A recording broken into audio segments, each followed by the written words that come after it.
همین میجه چشم شاهدی میداده است.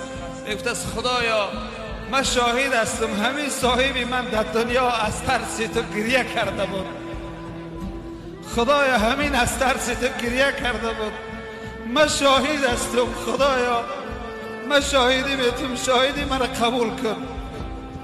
الله مهربان میگفت است که واقعا شاهدی درست است، این در دنیا از ترس من گریه کرده بود.